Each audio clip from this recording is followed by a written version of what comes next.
नमस्कार दोस्तों, मेरा नाम डॉक्टर सौमिल मांडलिया है और मैं अहमदाबाद में एज स्पाइन स्पेशलिस्ट प्रैक्टिस कर रहा हूँ। दोस्तों, आज हम जानेंगे कि L5-S1 डिस्क बल्ज क्या होता है, इसके क्या-क्या लक्षण होते हैं, कैसे डायग्नोस किया जाता है कि आपको डिस्क बल्ज है या उसकी सीवियरिटी क्या है और इसकी ट्रीटमेंट क्या होती है। दोस्तों, इसके लिए सबसे पहले तो जानते हैं कि L5-S1 की डिस्क क्या होती है। दोस्तों, हमारे रीढ़ की हड्डी के लोअर बैक में हमारी कमर में 5 मणके होते हैं। मैंने इसमें दिखाया हुआ है L1, L2, L3, L4 और L5। जो 2 भी मणके होते हैं, हर 2 मणके के बीच में एक गादी आई हुई होती है, जो ट्रांसपेरेंट होती है। तो ये L1 मणका जो है, तो L1 और L2 के बीच में जो गादी है, इसको L1, L2 डिस्क बोलते हैं। ये गादी को L2-3, ये गादी को L3-4, इसको L4-5 और जो ये L5 वाला मणका जो है उसके नीचे सेक्रम बोन आता है, तो इसे हम L5-S1 डिस्क बोलते हैं। आप देख सकते हैं कि हमारी रीढ़ की हड्डी में ये लास्ट वाली गादी है, सबसे लास्ट वाली गादी, ये लास्ट मोबाइल फ्रेगमेंट या लास्ट मोबाइल डिस्क बोला जाता है। तो दोस्तों, होता क्या है कि L4-5 और L5-S1 ये दोनों जो गादी है, हमारी कमर की जो मूवमेंट है आगे झुकने की और थोड़ा सा पीछे होने की, इसमें से 60 से 70% जितनी मूवमेंट ये 2 गादी पर ही होती है।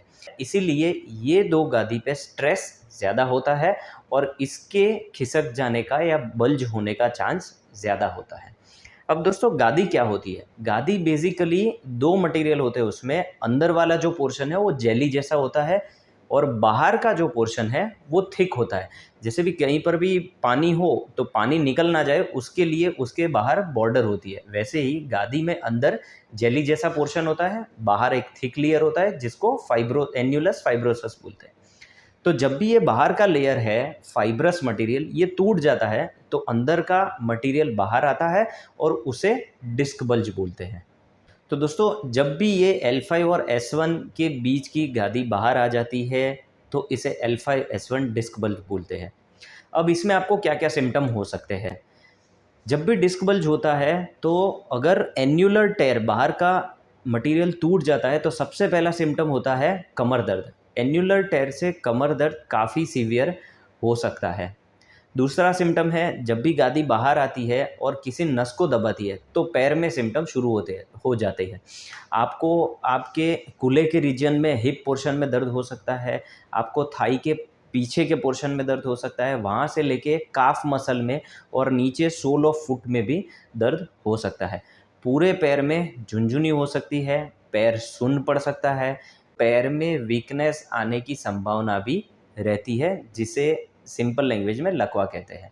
आपको ये भी लग सकता है कि आप अगर लेटे हुए हैं तो आपको कोई सिम्पटम नहीं है, लेकिन जैसे ही खड़े होते हैं, आप थोड़ा चलना शुरू करते हैं, वैसे ही दोनों पैर भारी हो जाते हैं और आपको बैठ जाना पड़ता है। थोड़ी देर बैठते हैं, वापस थोड़ा चल पाते हैं, वापस पैर भारी होते हैं और बैठ जाते हैं। कभी-कभी ऐसा होता है कि डिस्क बहुत ही बाहर आ गई है, वहाँ से नस पे प्रेशर बहुत ही बढ़ गया है, तो किसी-किसी मरीज़ में संडास पेशाब का कंट्रोल भी जा सकता है और ऐसा लग सकता है कि उनको कॉन्स्टिपेशन हो गया है, 3-4 दिन से मोशन ना हो या पेशाब में कंट्रोल चला जाए, कपड़े अपने आप खराब हो जाए, ड्रिबलिंग हो जाए या फिर पता ना चले कि पेशाब कब हो रहा है। ये सब सिम्पटम्स L5-S1 डिस्क बल्ज में या डिस्क एक्सट्रूजन में हो सकते हैं। अब इसको डायग्नोस कैसे करते हैं? सबसे पहले तो ये जानना ज़रूरी है कि ऐसा नहीं है कि स्पाइन स्पेशलिस्ट को या स्पाइन में कोई भी दिक्कत हो तो डायरेक्टली एमआरआई करा लिया जाए। एक्स-रे की भी एक अलग रिक्वायरमेंट होती है, उसका भी एक अलग फ़ायदा है और एमआरआई की भी एक अलग नेसेसिटी है। एक्स-रे में हमें पता चलता है कि कहीं कोई वर्टिब्रल एब्नॉर्मैलिटी, मतलब अलाइनमेंट प्रॉब्लम तो नहीं है कि रीढ़ की हड्डी आगे-पीछे खिसक रही है या फिर उसमें कोई स्कोलियोसिस डिफ़ॉर्मिटी है।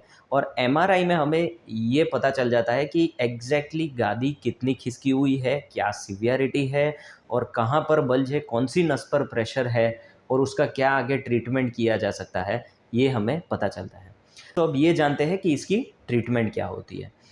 दोस्तों, सबसे पहले कोई भी मरीज़ में हम सिर्फ़ दवाई और आराम की सलाह देते हैं। अगर उनको सिर्फ़ पैर में दर्द है, कमर में दर्द है, तो उनको दवाई और आराम की सलाह दी जाती है। 5-10 दिन में जब 60-70% जितना फ़र्क पड़ता है, तो हम कमर की एक्सरसाइज़ शुरू कराते हैं। हमने हमारे यूट्यूब चैनल पे कमर की एक्सरसाइज़ का वीडियो रखा हुआ है, वो आप देख सकते हैं। एक्सरसाइज स्टार्ट करते ही मसल की स्ट्रेंथ बढ़ जाती है और ये सिम्टम्स वापस आने के चांसेस हम कम कर सकते हैं। अगर इन चीज़ों से कोई भी फ़र्क नहीं पड़ रहा है तो हम कमर में इंजेक्शन का प्रेफरेंस रखते हैं कि पैर में जो दर्द जा रहा है उसमें हम बहुत ही कमी ला सकते हैं।